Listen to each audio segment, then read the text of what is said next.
Hey everyone, this is Kendra with the Pages Media again, doing another UX teardown for you. So today we are going to do a product called Risewell. And Risewell sells toothpaste and other dental products, and they do it from the position of being a more natural product. They have a really cool Shopify site, so I thought it would be good for us to take a look at this today. Okay, so we will go ahead and...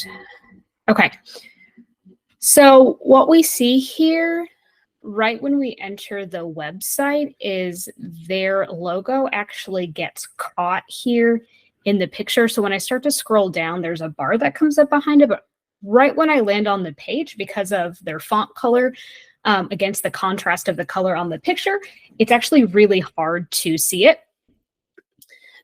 This is really great photography here on the hero image. I think I would probably tighten this picture up. I don't know that it needs to be taking up like so much vertical space.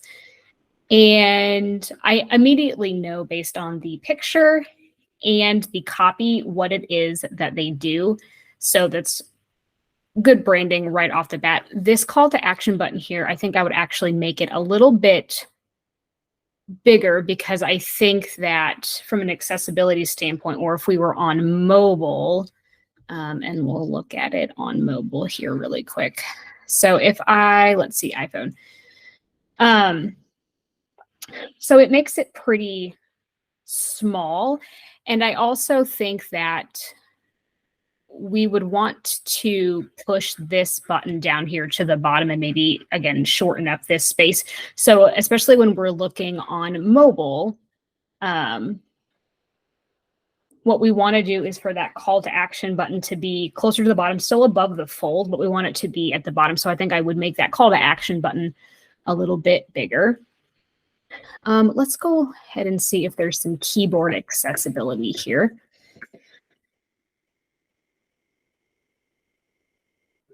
Okay, good. So I can scroll through the products from, or at least some of the products through my keyboard. So that's a really big deal when it comes to accessibility. So not everybody accesses a website the same way. So a lot of people will use their mouse, or on mobile, they'll scroll, but for some people they use screen readers. For some people they use the keyboard.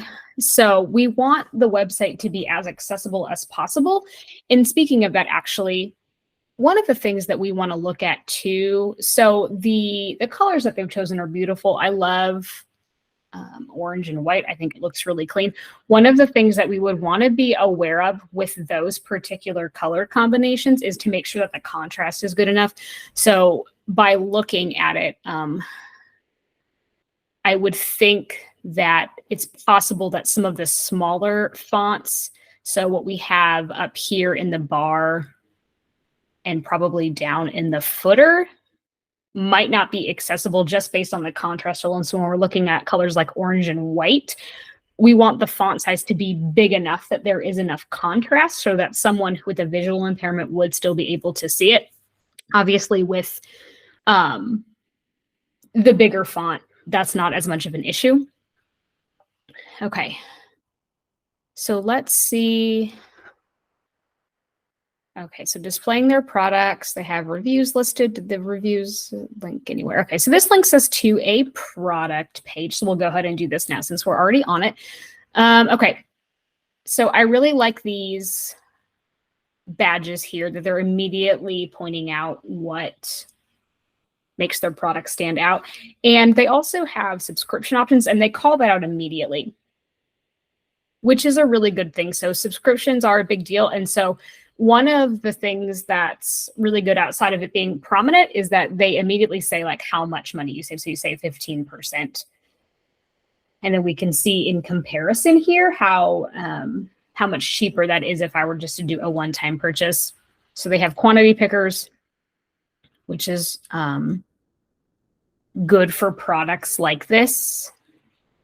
And so this is just more copy about the product. So this is very on brand. It's really fun. The images are really good. The whole thing kind of follows like the same consistent theme. They have really cute motion graphics here. benefits. So ingredients, information about why the product is good, full ingredients list. Okay, so when I click on this, this comes up. And the good thing about this too is that some people will link to a different page for their ingredients, and we never want to pull people away from a product page. The fact that they list it here is good. And I do think that it is up to in the images of the pictures. They do have a picture of the back of the label. Okay, a video of why people should like this. Loved by kids of dentists. Okay, this is really cute. They have a kid's toothpaste too. And so a quote, kids say tastes like candy. I think that that's really cute. I like that. We've got some reviews here, which is awesome. Can I filter through them? Yes. Okay. So we always want there to be a distribution rating summary, which basically means that it's good to show the number of reviews that you have. It's good to show that we've got like the 4.9 out of 5, but these always need to be clickable because I need to be able to filter through which star rating I'm looking for. So sometimes brands have a tendency to only post like 5-star reviews or not to put the distribution ratings. And then the reviews end up coming across as fake because it doesn't really matter who you are or what you sell. Like nobody's going to love everything that you do. That's just not possible. So this shows a lot of transparency and a lot of trust in the brand. So good job, Risewell. One of the things that we want to make sure of too is that if there is any product that doesn't have reviews, we don't necessarily want them to, we don't want there to be like a blank review section. So this is a scroll bar. Okay, so let's see. Let's click on something else here. Travel size bundle. This is a great thing to advertise. They have what's included here. That's a really good idea because that's the biggest thing with the travel size bundle, right? Like usually people are taking it to travel. So advertising right at the beginning, like this is TSA approved is a great idea. Check out the travel size product. Okay, so this is something to be aware of. So in one of the product pages, there was reviews for that particular product. And so this section was filled in. Right now, because this product doesn't have any reviews, there's just a blank review section. And that's not something that we want to be showing. We really only want to show reviews if we have so many. So that could be a point of improvement. Okay. So let's go ahead and go back. So I'm going to add something just right from here. Actually, let's go ahead. I changed my mind. Let's go ahead and finish looking at the homepage. It got a little off track there. So their homepage has a really good layout. So when I enter the page, it's a high quality picture. I know what they do, who they are. I know what they sell. They have products followed just by some trust badges. Like these are things that people look for when a product they're consuming, especially. You have some brands that they've been advertised in, some reviews. So I can scroll through these, but they don't link anywhere. So I always prefer that these will link back to reviews if I'm going to show them here. Having them here is great. I think I would just like them to be linking to something, some information about their subscribe and save. That's really good. And then their founders, I think. So I think that this is a very clever use of the space. I've never seen anybody do that before, but I really like that. Okay. So we've got some social proof here.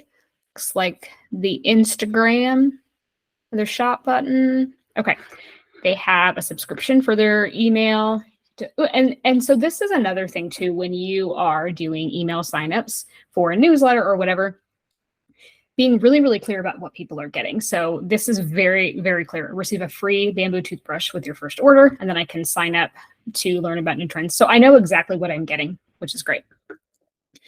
All right, let's add a product to the cart to see what that process is like. So I'm just going to go ahead and do it here from this page. So I'm just going to add this from here. Okay. Got a slide out cart, which is super cool. Okay, let's see. Okay, so they have, this is good. So they have some recommendations here for other products that I might like based on this purchase. So this gives me the ability to be able to add straight from here. So I'll just go ahead and add this mouthwash. Okay, and I'm going to come back out here. Okay, so here's something to note too. I know that I added things to my cart because we were just in it, but if you look up here at the shopping cart icon, there isn't any sort of indication that my items have actually been added to the cart. So this would be like a good spot. So I put 2 items in the cart. So just having like a little notification that I have 2 items in the cart. So I can double check. Obviously I can click on it, but we want there to be some feedback so customers remember how many items they have in their cart. This is a super cute account icon. I like that. That's something else I haven't seen before, so that's really cute. Okay, so one of the things I want to look at too, so we have a lot of information in the footer, which is good. This is where people put like privacy policies and returns and all of those things. These are great to have. One of the things that's pretty popular right now is to use apps for like privacy policies, shipping, returns, things like that. So let's look and see. Okay, yeah, so they've used an app for this, which that's not a problem at all. This is all formatted for them.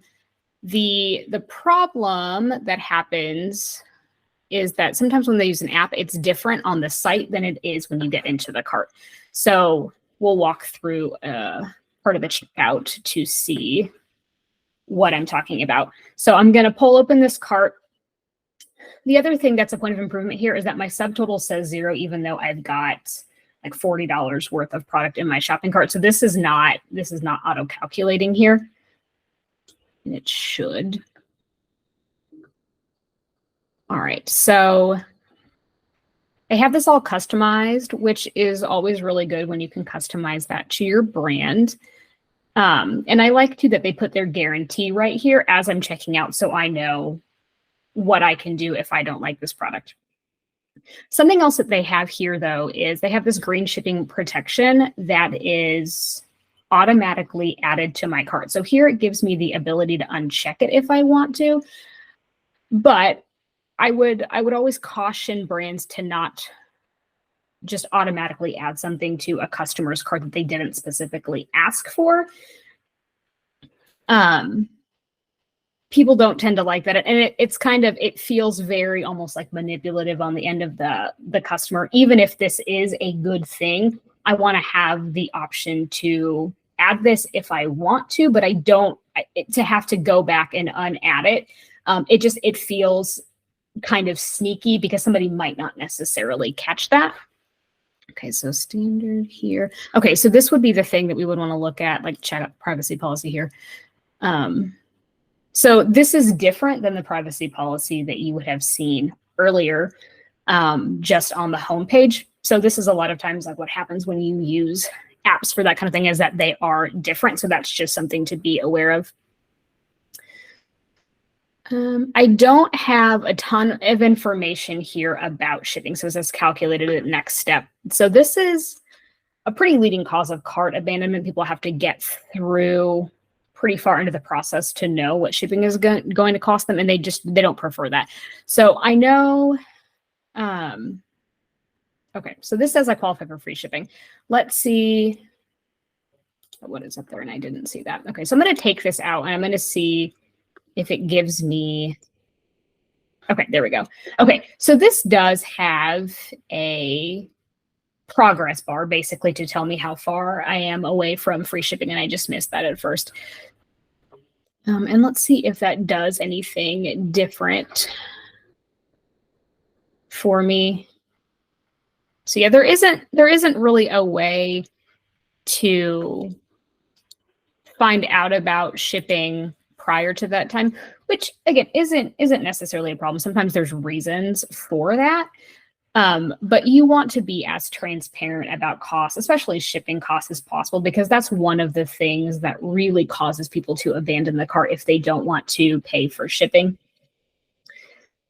So that could just be something that is maybe worth looking at. Like, could you make that more prominent, like a flat rate shipping, or, you know, maybe it's worth it to increase the cost a little bit and always include shipping, because I think, I'm not sure exactly what the threshold was to be able to get free shipping. So it's $40. So you'd have to spend like $40 basically on toothpaste to be able to get free shipping, which, you know, depending on their customer base, may or may not be doable. I'm not sure. Okay, so let us look at the FAQ section. Is always a really good thing to look at. FAQs are a big deal because people want to know. They help with search engines, and all of that good stuff. Okay, so the good thing about these is that they are written from the customer's perspective, which is awesome. Sometimes businesses will write FAQs from the business standpoint, and we always want them to be written from the consumer standpoint, because if I were to purchase this toothpaste, I would be the one asking the question. So they have general questions, questions about subscriptions. It's really good. Looks like it links to pages, return policy. And this one is a big deal for them specifically because they have a 30-day guarantee. So making it really clear to people what they need to do if they want to return the product is good. That builds a lot of trust. They have about safety. Yeah, this is good. They have, and I like the collapsible content because it keeps it nice and clean, especially with this much information. All right, let's see. They have a blog. Blogs are really good too for SEO. So they do have some, I don't know. They're not dated, so I don't know necessarily how up to date they are. But it's good that they have it and that it links to other pages. So we always want to make sure that things in your website like link back to, especially product pages, because not everybody's going to enter your website from the home page, right? Like we often just think about like, we're going to type in the web address and just land on the homepage, but a lot of people might enter through your website from a different spot. They might enter through a blog, and we want them to be able to get to a product page as quickly as possible without getting lost or without having to go back to the homepage. So we want to basically make it as easy as possible as we can for people to shop and get what they're looking for without overwhelming them. So the best way to do that is just by, you know, putting links in blogs or other places in your website so they can get to where they're going to. So let's look at this section. And their copy is really good. All the branding is really consistent. It's the same tone of voice, the same type of writing style throughout. So their branding is really consistent. Even just the attention to detail. So like these little squiggly lines and these little motion graphics, like you find them throughout the website, which is so good when things are on brand. That way it keeps everything really, really consistent. Okay, so this is cute. It's very readable the way that it's set up. Got some comparisons here to other toothpastes. So yeah, all the little details. You can tell they paid a lot of attention to the little details of their brand. And that really will set them apart, I think, to other products. Okay, let's see. Do we have anything here that links back? So nothing here that links back. Just, okay, so we've got, okay, so this is a great website, but what we've done here is, because this didn't open in a new tab, if I wanted to read the research, when I clicked on that, it took me off of the website, which is not what we want, because if I'm going to make a purchase, I can't do that now that I'm not on the website. So I think it's great to have that information. I would have it come up in a secondary window so consumers are not taken away from the website. They've got some information about how the subscriptions work. It's really, really clear. Again, I would make this call to action bigger so it stands out a little bit. And I would wonder, like on mobile, if the sizing wouldn't maybe be big enough for those with some like limited dexterity. So I would make that a little bit bigger. Everything is really, really clear though. Like it's really obvious to me. The subscription includes, how I do it.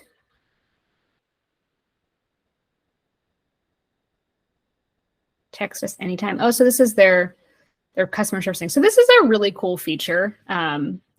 I like this. I like that how they put this on here. So they have some texting customer service if you want to change your order. So that's really cool. Some FAQs about this. Awesome. So they have some social links here at the bottom, which is the perfect place for them.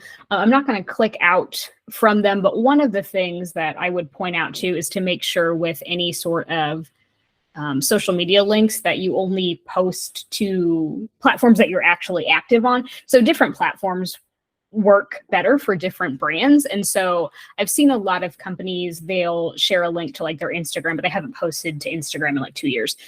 So that's not really necessary. So I'm not going to click through these, but that would just kind of be like a, just like a tip for you if you are watching this. But overall, really clean website. They've done a really good job with their branding and their photography and just stringing their concepts and their branding throughout the entire website. So overall, really good. Ooh, I want to test the search before because I love search. I pretty much always use the search for everything. So I always like to check that. Yep. Very good. That's awesome. Okay, guys. Well, thanks for watching this UX Teardown of Risewell, and I will see you next time. Thanks.